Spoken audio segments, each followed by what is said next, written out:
is now.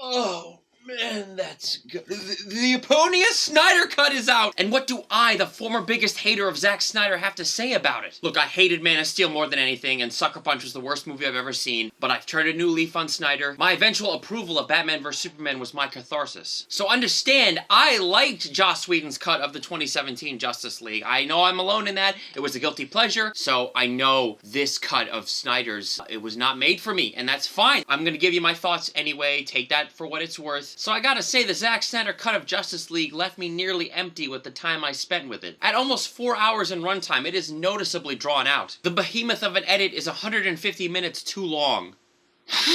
So this version was not a needed thing, but it was wanted, and that's okay. This is what Snyder had always envisioned, and he got to make the movie he wanted to make, so I'm more than happy for him. I don't think it's a dangerous precedent. I think it's a really good one, that fans can demand this kind of thing, and then the filmmakers get the chance to make the movie they wanted to make. Even if I don't agree with it, that's totally fine. But the movie itself, you know, as I watched, I questioned. It's a curious thing that the rabid fan movement pushed into existence, but I'd have preferred they just doubled Snyder's budget for him to continue the story rather than repeat it. I know that's not a realistic thought. I know it's Zack Snyder's Justice League, so it's the exact same story again. I think it would have been better if I'd never seen the 2017 version. If I'd just seen this from scratch, I might have appreciated it more. I didn't hate the whole thing. Like, out of the 4 hours, I think it's like 3 hours and 53 minutes before the credits, I liked about 90 minutes of it, but the other hour, almost hour and a half, I like, ooh, you could have just shaved all that off. There were scenes I really liked, I'll get into that, but most of it is just so boring, and I had to keep pausing the damn thing. I really shouldn't have watched it in one sitting. That's what I did, and I paused it, you know, throughout. I was with some friends, and we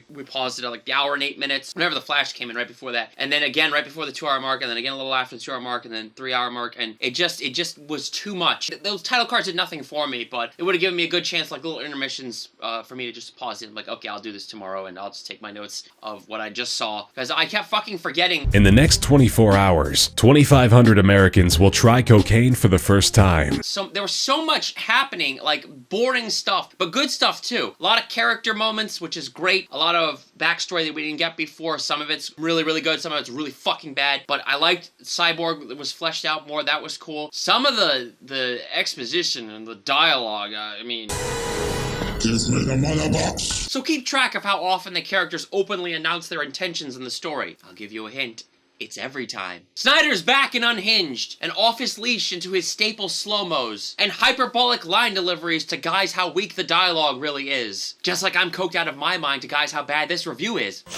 No, but seriously, I must be coked out of my mind. I must be, to think that this version wasn't even that good, and then I kind of wasted my time watching it, and I only liked a little bit of it, and everybody else is losing their minds thinking some sort of glorious, amazing version. Look, there were things that I liked, but just way more that I didn't. You know, I miss Larry Fong's DP work on Batman vs Superman. He was such a great cinematographer, and now it's Fabian Wagner who's lighting it. It's fine, you know. Snyder's got his like patented darker images and stuff, and the cinematography isn't awful. It's just really the camera work is just so like bland and repetitive, but it's just so many of the same exact angles. It's like these same circles around group readings, and you know, normally that's fine, but that's all they use. I mean, it looks like they called in a bunch of favors and had them do forced readings in the same rooms. Probably because they did. Look, I know my history with Snyder. It's been exactly 10 years to the month that I saw Sucker Punch in theaters. A movie that had ruined my will to continue in this profession for a while. Then I had that double whammy of the miserable Man of Steel just a couple years later, and I hate that movie more than anyone. So I hated Snyder's work. I was probably his biggest hater just because of those two movies. Not him as a person. I always said he seemed like a genuinely nice guy in interviews. I just didn't like his movies. And Batman vs Superman, I was genuinely puzzled why everybody hated it, because I kind of liked it. And now I like it more that I've seen it again. Look, my heart broke for him when the news of his daughter's tragedy hit. So here was this man I didn't know, but whose work I raged at. Now he was a man I didn't know that had the worst thing that can happen to someone happen to him. I didn't look at him the same way anymore. I grew ashamed of how angry I was at his films. Bad as they were, I could have toned down my rhetoric, but I've changed with time, I think, I hope. I've learned to approach things differently. And now I'm happier that people like things that I don't, or dislike things that I do. Wouldn't be an interesting world if everyone thought the same. Which leads me back to the Joss Whedon cut of 2017, which I liked. I had given up on the DC universe at the time, and they were trying way too hard and failing at all these dramatic turns, and they were so dark and miserable in not good ways. And so here it comes along, Justice League, and it took everything as a joke, which I fucking laughed at, and it had some neat action. I know everybody was pissed off, and so I understand, I wrote that, I understand why the fans were upset. I just personally had expected nothing and less than nothing, and so I had a smile on my face. That's just me. For a long time, cocaine was viewed as a positive stimulant, which enhances both mental and physical performance. And still I say, I like Joss Whedon's cut better than this one. Yeah, I'm gonna catch hate for that, but I have to be honest. Snyder's cut, it's an ordeal. It was like a chore for me to get through. I'd have cut about the first 70 minutes of the movie without hesitation, which are boring and almost unbearable. I had so much hope in its opening shots, which were perfect! It began the same way that Batman vs Superman did, picking up where its predecessor left off. I mean, the camera was epically gliding over the death of Superman at the hands of Doomsday with the kryptonite spear, and I'm like, this is awesome! Even with Zack Snyder's slow-mo, it worked, really worked here for it was so epic, and Superman's dying screams perforate the air of Gotham and Metropolis, and awaken the mother boxes. You remember those, yeah? See, I thought it was gonna be so good after that. That was such an epic opening. It's like, oh, there were consequences for the death of Superman this time, and the fact that he died, and there was these screams, and then the mother boxes were awakened, because later on you learned that they were afraid of Superman, and his death was now like, oh, it's a safety beacon sound or whatever, and now we can come out. That was awesome. That's awesome mythological stuff, but that's, Jesus. But then we're shoved endless landscape shots over the never-ending opening credits, including Bruce Wayne's trek in the mountains to visit Aquaman. It wouldn't normally be a problem, but it just keeps happening again and again. This is indicative of the rest of the movie where there were so many shots and scenes that didn't need to be there, and I understand they were trying to make it more epic than it was, but it didn't need to be 3 hours and 53 minutes long. It's all this extra fluff, which some people like. I'm just sitting there like, come on, please, just hurry it up. It's just these self-important reshoots and scenes that don't belong, other than to scrape together something to seem bigger than it is. Let me back up. Every scene is recreated from Joss Whedon's version, which in itself were the scenes that were initially from Snyder's cut version. But now there will be a couple of slightly new angles, a couple of new line readings, and a few of the scenes were rewritten entirely. The lighting is darker, a lot of the scrappy comedy has been cut. Snyder's cut has some funny moments later on for sure. Most are intentional. Some are not. Strange thing is, if you found yourself cringing at the humor in Whedon's cut, you may find yourself cringing at some of the drama in Snyder's. Your foot's in the door. Isn't that a thing people say? Your foot's in the door. Yeah, that's something people say, man. His foot's in the door! That's my boy right there! But yes, Victor Stone's Cyborg, who was butchered the most in the Whedon cut, he gets so much time dedicated to him now. I wasn't really bothered by any of that except for like the slow-mo in the football game, like... Come on, Zach, but... Okay, look, he uses way too much slow-mo, but it wasn't cringe-worthily bad. It's just kind of like, okay, why are you doing this? Ray Fisher was great. I liked the scene with him and his mom briefly in the car before the accident happened. It was, like, actually really touching. I'm like, holy shit. And again, even though I liked Whedon's cut, I remember I was just like, there really wasn't much for Cyborg, but now you see how he's able to hack into mainframes, the true extent of his powers, more with his father and mother. I thought that was all really cool. That was well done stuff. I liked what they did with Cyborg in this movie, but a little bit of Snyder goes a long way. There's just too much of him in this. And the fucking music! What the fuck was this racket on the doom of my ear canal? Stop right there. I'm in. You are? Just like that. Yeah, I need friends.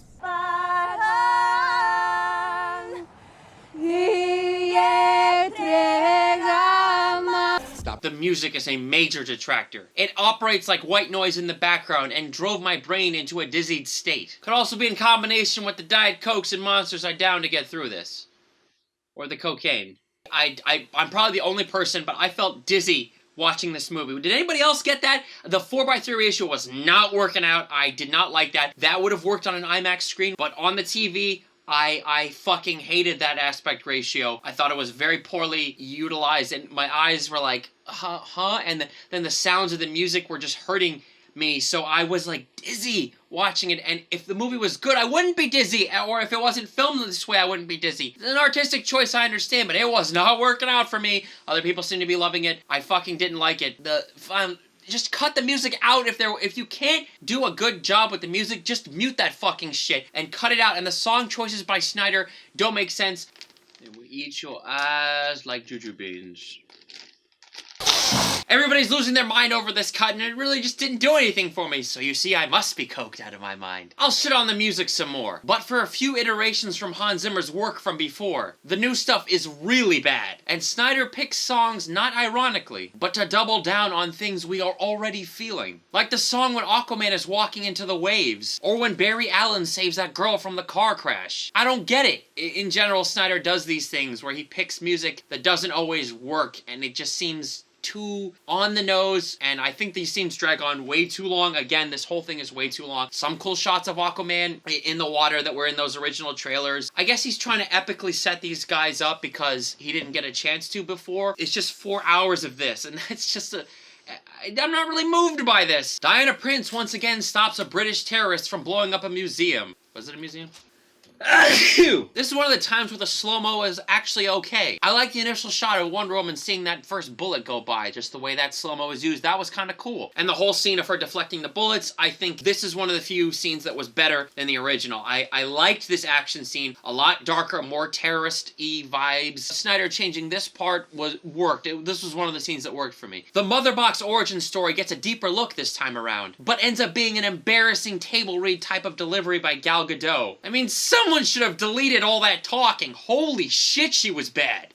The box, Bruce, that box. Like the way she said, the way she's just talking, and she doesn't sound interesting. It sounds like she doesn't understand the words she's saying. I think this is Gadot's worst performance in the whole DCU. And I had liked her before in every iteration, including Wonder Woman 1984. She comes in and out like all the other actors and walks around always with a concerned face. Like she does this thing with her brow or whatever. The whole fucking movie, I'm like, okay. The film, or whatever you want to call it, being divided into parts did nothing for me. This was my own fault. I really should have used that blaring message to just fucking pause and watch another day. That's what I should have done. It might have been easier to digest because of how bad the fucking music was and how weird that aspect ratio is and how repetitive this whole thing is. And I would probably recommend to someone, unless you really were like wanting to binge all this in one sitting, I would suggest it's totally fine to just watch it in parts. I really should have done that. But those title cards, they're really just like flashcards for future developments. Rather than being interesting commentary or clever in-jokes, they're just really silly. I don't really get it.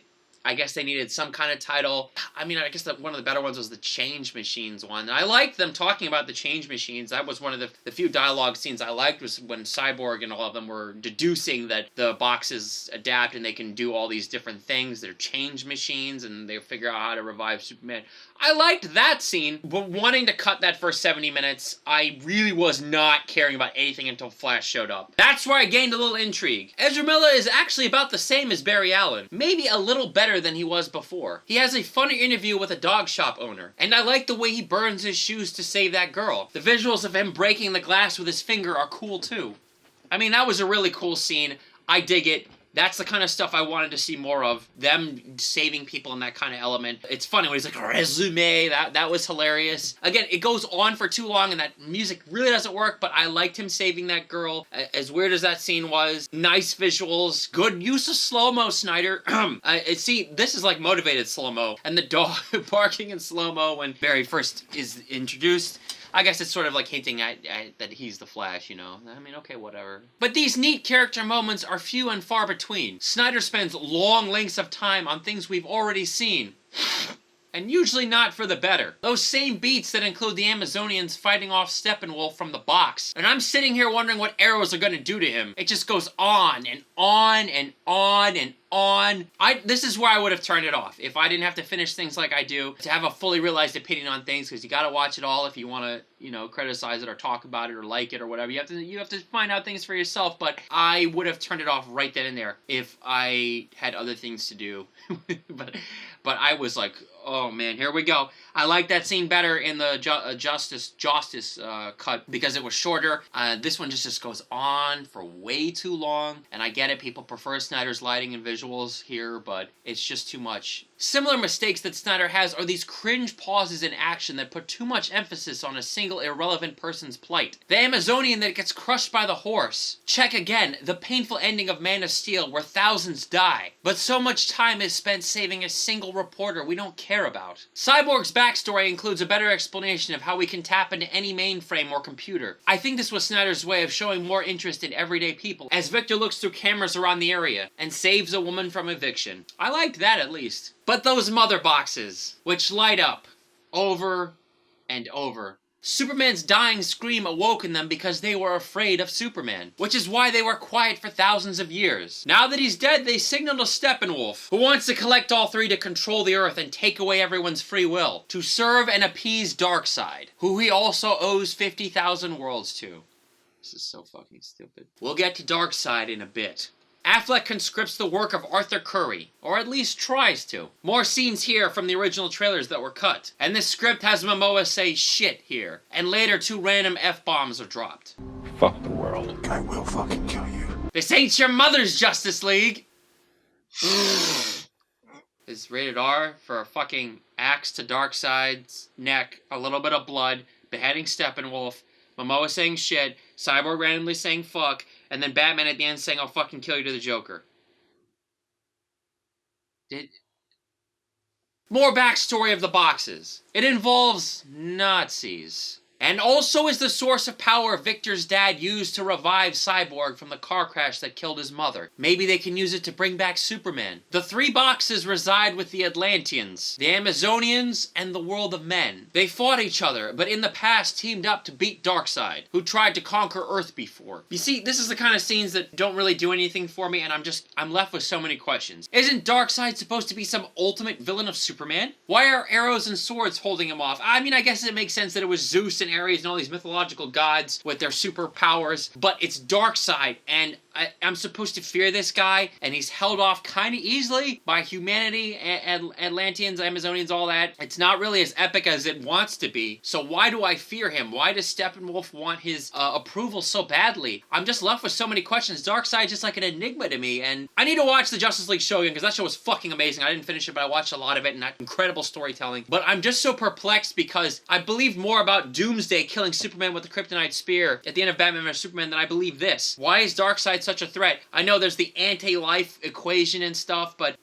how do they beat him off so easily exactly? Cocaine causes sudden rise in blood pressure and heart rate. Cocaine-related deaths are usually a result of cardiac arrest. Research shows that taking cocaine increases the chance of having a heart attack within the hour by 2,400%.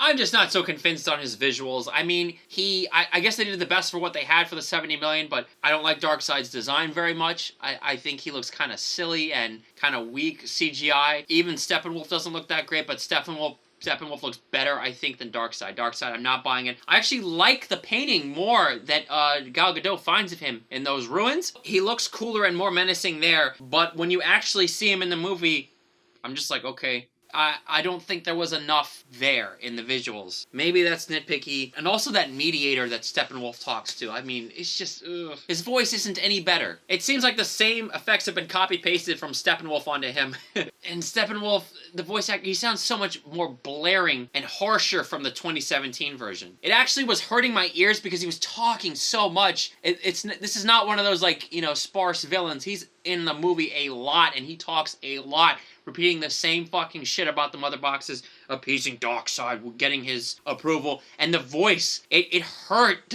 It was like so metallic, and I'm like, okay, I get it, buddy. He searched the universe for the ultimate weapon. The anti-life equation.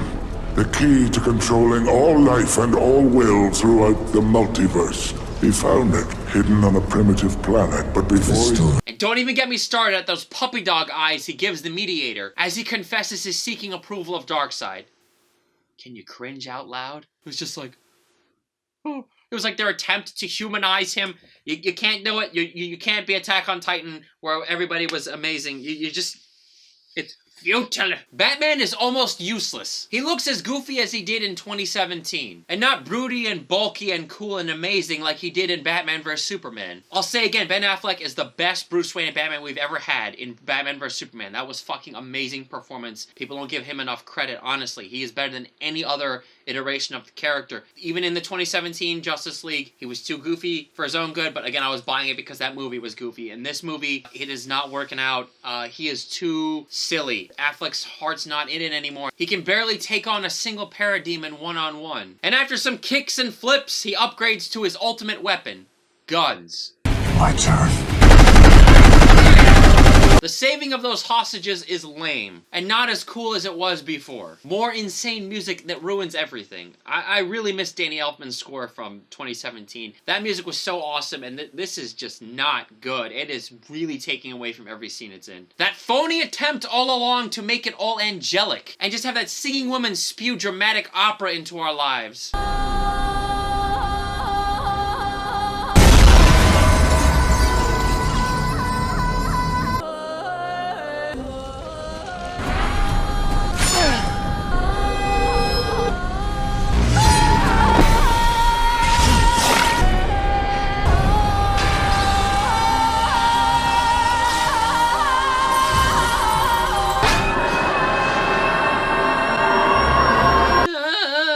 Like howling shit every time you see Wonder Woman, and it's throughout the movie, it is a 0 out of 10, and it doesn't stop. I mean, once or twice would have been fine. Every time, come on, man, what are you guys doing? That just, mute the fucking soundtrack. And those girls singing or chanting when Aquaman goes off swimming in the fish or whatever, why? I was watching that scene, I'm like, okay, it's going somewhere. They're chanting something, or it's interesting, but why? And then he has the camera go on the back of the woman's bun, like Hitchcock in Vertigo, when he's looking at Madeline, and I don't understand it. It doesn't make sense to me. You might dig that stuff, but I'm just sitting there like, huh? Okay? More bad habits of the Snyder Cut. Showing confusing imagery to quickly and lamely explain immediately after. The frames aren't used well anyway. Everything is so simple and plainly shown. Taste that, homie.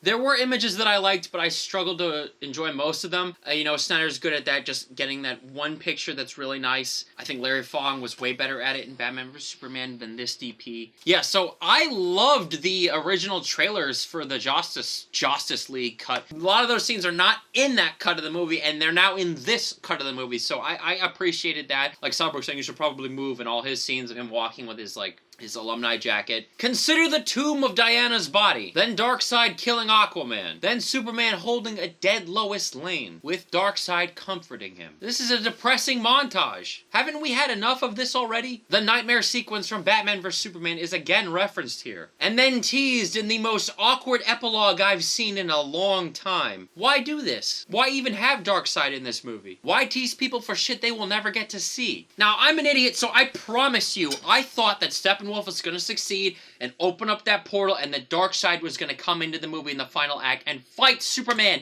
in his black suit. I thought that's what we were going to get, and that was going to be the surprise of the movie, and I was so fucking hyped for that, because, I'll tell you, Superman looks fucking awesome in his black suit. I will give them that. Even though we get a lame fight scene with Steppenwolf at the end, I like that he's overpowered and he's just beating Steppenwolf down easily. That's like all cool stuff we expect, but I really thought that was a surprise we were going to get, and that's my own fault, obviously. That I thought that Superman was gonna fight Darkseid in the movie, but it doesn't happen. It's like a giant cock tease. Nice big cock. God, God, Cavill looked so cool in that black suit. And, you know, Russell Crowe was terrible in the Man of Steel version, but I could appreciate that they just had his voiceover as Jor-El, as Superman's walking into his, whatever, his old spaceship, wherever the fuck he was, to get that suit. I like the way they did that, and, like, even though I was, like, zoning out, I didn't really care at that point, but I'm like, okay, I can appreciate this, that they shot this scene and took the time to show him get his suit, and then he goes and flies and meets Alfred before he joins the fight. But to the end of him just fighting the daddy-issued Steppenwolf instead of just fighting Darkseid himself. Superman is so overpowered, honestly. The more I learn about him, the more I realize, like, it's hard for him to be compelling in terms of his own storyline. I would have preferred to see that story that we keep getting teased. Lois being killed, Darkseid seducing or brainwashing Superman to fight the rest of the Justice League that leads to that epilogue. I know they were what they were going for with that montage, but I'm just like, come on. The more teases, more trailers for things we don't get to see. I guess the fans really like that, but I wanted more. Maybe we were never going to get more, and that was just kind of Snyder's way of saying, this is how I would have done it. I'm just telling you how I felt, and I didn't care for it. But Steppenwolf, fucking him and his daddy issues, who's the real villain of this movie, and he's swinging around his lightning axe, and I just don't care. Almost all the fights are by the numbers, and there's not much thought put into them, just the same thing. The action was mostly better in the Justice League version, the Joss Whedon cut. I'm telling you, when Aquaman fights Steppenwolf that first time, and, you know, he, like, runs his head at him in that underwater battle, that was awesome in the first movie. In this movie, Aquaman just kind of gets his ass beat really quick, and it's even shorter. And then we get these lame fight sequences with the parademons, and I'm falling asleep, and Batman is useless except for when he fights all the parademons in the Batmobile. That was awesome. Love the way the Batmobile looks, love the way that scene is lit, and he takes them all on, and he's sliding down the lane. That was cool. Aquaman and Cyborg kind of buddy copping up, and he's like, my man, which is like in the original cut. That's all fine stuff, but if you took it wider scope, most of that action is not good and not rewatchable. There are some moments that are cool, and Superman beating Steppenwolf down, I guess weakening his armor so that Aquaman can stab him with his trident. Why didn't he just do that before? I don't know. It just seems like Steppenwolf is not a good villain, not a good bad guy. I really wanted to see Darkseid fight him. I wanted to see what's so compelling about Darkseid. This is me behind on comics and stuff, and I know the fans know way more than I do. I'm sure it was hinted at in this movie, the anti-life equation and all that. I guess it's like building hype for whoever was going to eventually make that movie. But now I just want to see that movie rather than this one. I do like that they kept the neat way that Batman gets into the Nightcrawler again, the way he, like, jumps in and it turns around, and it's so cool. But Steppenwolf's power is inconsistent. He looks like the offspring of a hammerhead shark and a thorny horse.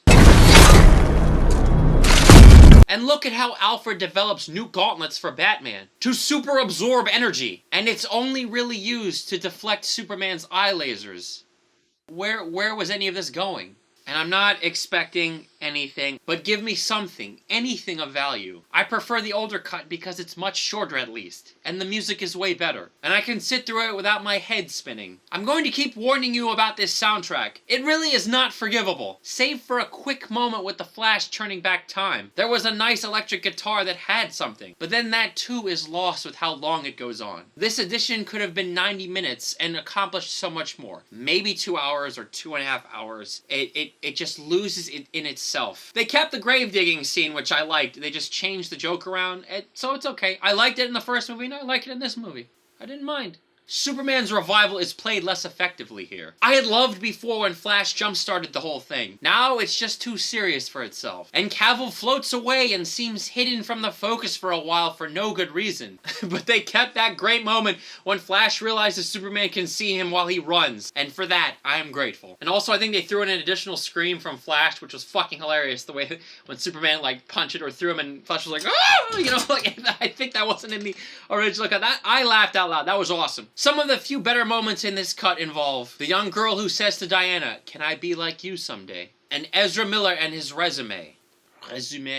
Two unintentional laughs. Where Cyborg powering up his lighted hands one by one at the end. And then Batman switching off the power. They're here. I howled at both. Fucking hilarious. Just... And then Batman, they're here. That was... I'm dead. I'm fucking dead. But Momoa is pretty bad here. Not as bad as his solo Aquaman disaster, but spouting negative counters to the team just because he has to. And he left no impression on me. And moments like Ray Fisher flying in to meet Diana by the streetlights. It just puzzles me. Just the way he flies in. It's the execution, guys. As does the random fuck he throws in here with his conversation with Diana. Out of nowhere. And the epilogue where Batman tells the Joker, I'll fucking kill you. Even in Snyder's world, these things are so stretched. Dear God, that epilogue. With Amber Heard having more speaking lines. And more prophetic sightings of movies we won't get in this universe. And Jared Leto coming back to haunt us all as his Joker. How about a truce, Bruce? Leto is toned down and not as dreadful as he was in Suicide Squad, which I am also grateful for. The camera finally becomes more loose here, and goes close to Leto's face and back out, always cropping his body out, and sometimes blurring the focus, as if to know we don't want to see more of him than we have to. So I could bear him and his toned down mannerisms. Still, it's an awkward as fuck ending. Couple that with the second appearance of Martian Manhunter, who Bruce seems to be okay waking up to. I must be an idiot because I don't understand it. And poor Affleck. The best Batman and Bruce Wayne we've gotten. Only in Batman vs. Superman. Here he is reduced to a talking prop just like the others. Even some scenes he doesn't sound like himself at all. And look at the way he hobbles alongside Flash to avoid the water under Gotham Harbor. I'm dying because it doesn't make any sense.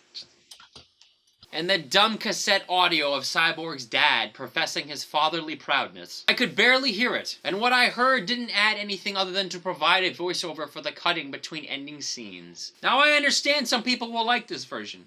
Like some people like cocaine. I'm telling you, I didn't. I struggled to get through a lot of it. And when I got to the end, I kind of wish I hadn't struggled. I really should have taken this way slower and taken it in parts. I think its very existence is better than it ended up actually being. And it's more content. It's the potential for better content and good content. I don't think it turned out so great to reshoot things and make it their own, maybe make it better, maybe make it even different. And different can be good. I don't think it turned out so good this time, but there were things about the Snyder Cut I liked. But overall, I didn't like the whole thing. The Snyder Cut is mostly weak filmmaking. Too simple and demeaning for its own good. I guess it's more or less what I expected, but I kind of hoped it would be better. The fabled idea of this version would have done better to stay that way. There was some magic in the mystery. Now it's here, and I kind of wish it wasn't. Turns out Batman's line to Cyborg plays out ironically, as Snyder didn't intend. I'm real when it's useful. That might sound a little harsh, but I'm just conflicted on all this. The movie, it's just way too fucking long. I don't hate it, but it's just so, liked Cyborg's backstory more, liked Barry Allen as the Flash, his intro scene, and I loved the scene I started to love the scene where he reverses time and he saves everybody at the end, which started out cool. Again, it goes on for too long and it's goofy, but it mostly was cool. It worked. I'm like, okay, they at least tried, they threw that scene in there, and that's pretty neat. But just too much of Steppenwolf, too much repetitive dialogue, repeated scenes, uninteresting shots, just the same stuff. I'm glad they got rid of the brunch scene when he's complaining about brunch. I did like the scene better when he starts up the power to his home, when he's coming in and the shot of him unlocking the chains and his hand goes in that thing and he starts up the whole room. That was like more clear of what his hand was doing than the 2017 cut, and I liked that. Oh yeah, Martian Manhunter. I liked that reveal. Kind of took away from that scene between Martha Kent and Lois Lane. But it was a neat reveal, I guess. Just seeing the red eyes, I'm like, oh shit, they went there. Because apparently Snyder wasn't allowed to put Green Lantern in there. So he put Martian Manhunter instead. John Jones, which he's a cool character. The fans will look up and shout praise it. And I'll whisper, no. My eventual approval of Batman vs. Superman was my catharsis. Now, Snyder Cut will be my downfall. Because I don't really like it. Everybody else seems to love it. So I must be high on cocaine. I must be. I have to be coked out of my mind. Right? There's no other explanation. I'm the crazy one here. Part of this is understanding your place in all these things. And in this case, this cut was not made for me. And that's okay. And I understand. In this case, my opinion does not matter. I'm just telling you what I experienced watching this. And mostly boredom. Mostly uninterest, a lot of questions, a lot of concerns about being cock-teased by Darkseid and everything. Things that I did like were there. I liked a decent amount of it. Most of it I did not like. I must be a cokehead. An astounding 90% of US dollar bills carry traces of cocaine. My personal recommendation if you were on the fence, I would say skip the Snyder Cut. If you really want to see it, you've already seen it. If you hated the Joss Whedon cut, yeah, sure, you can watch it. If you like the Joss Whedon cut like I did, you could skip it. You know what? You make up your own mind and just watch it in part. Don't watch the whole thing in one go like I did. That was a mistake, okay? Unless you're really hyped, in which case you've already seen it. But if you're thinking about it, you can digest, Watch part 1 one day, and then part 2, or maybe 2 and then 4, and then go to 5, and then maybe go back to 3. But the epilogue you could possibly maybe think about skipping, but you kind of want to see what everyone's talking about. Go ahead, just make up your own mind, okay? Life is good, but it could be better. Did I actually fucking snort the flower? Oh god. I heard about you. Didn't think you were real. I'm real when it's useful.